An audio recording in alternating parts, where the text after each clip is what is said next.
Well, hello PS51 and welcome back to DreamYard.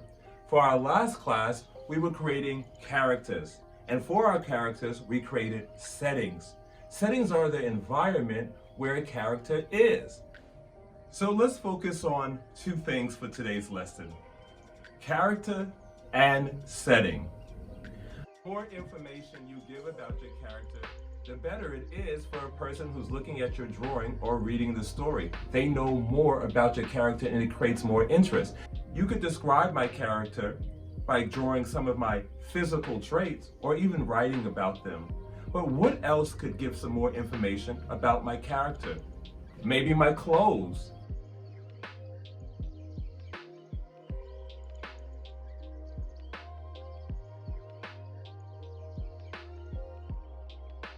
And what if I added more details like a pair of glasses? Hopefully we're all familiar with characters. For example, do you know this character? I bet you do. That's the Black Panther. Now, if our goal is to tell a good story, once we've developed our character, what could we develop next? The setting! Yay! I think you're right. So before we continue, let's create our I can statement.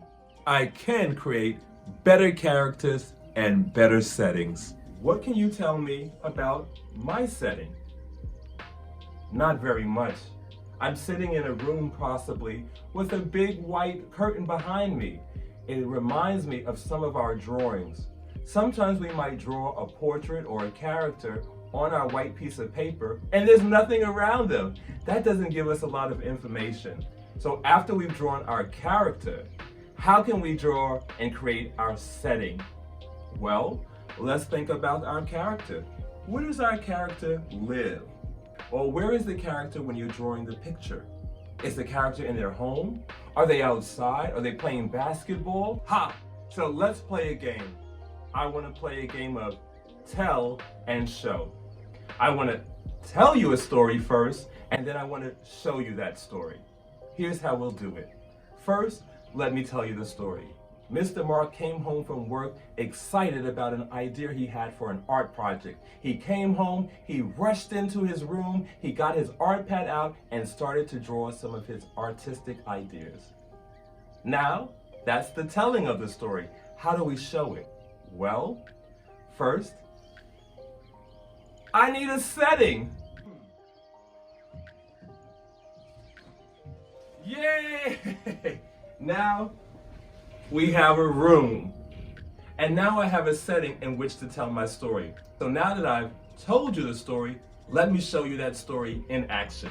1, 2, 3, action! Mr. Mark came home from work excited about an idea he had for an art project. He came home, he rushed into his room, he got his art pad out and started to draw some of his artistic ideas. That was an example of tell and show. First, I told you the story, I thought it out in my head, and then I acted it out and I showed it to you. For today's lesson, you'll need your previous artwork. That's the artwork that we did last week.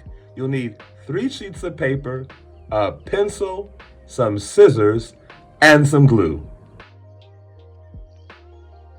Once you have all of your supplies, get the artwork that we did last week out, and let's start cutting it out. After I cut out each panel, now I want to cut out each portrait. So I go very close to the drawing and release it from the setting. We don't want to see any of the setting. All we want to see is the portrait.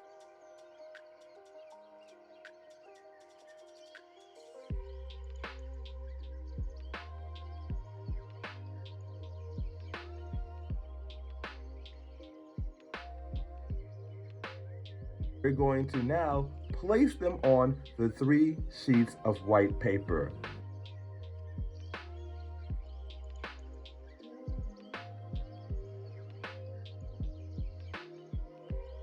And once you like where it's placed, you can glue it down.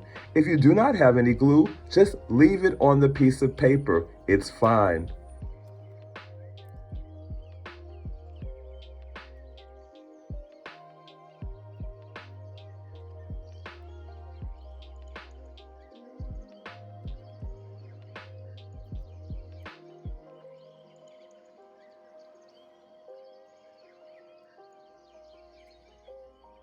Hey, do you think that you can finish the art project on your own? It's time to try to apply some of the art skills that you've already learned. Think about your character, think about what they're wearing, and think about their setting. And then fill up your space so that you have great composition. Don't leave too much empty space on your paper. Fill it up with lots of details. All right, I'm going to finish up my drawing and you finish up your drawing, and we'll see each other for our next lesson. Bye for now, PS51.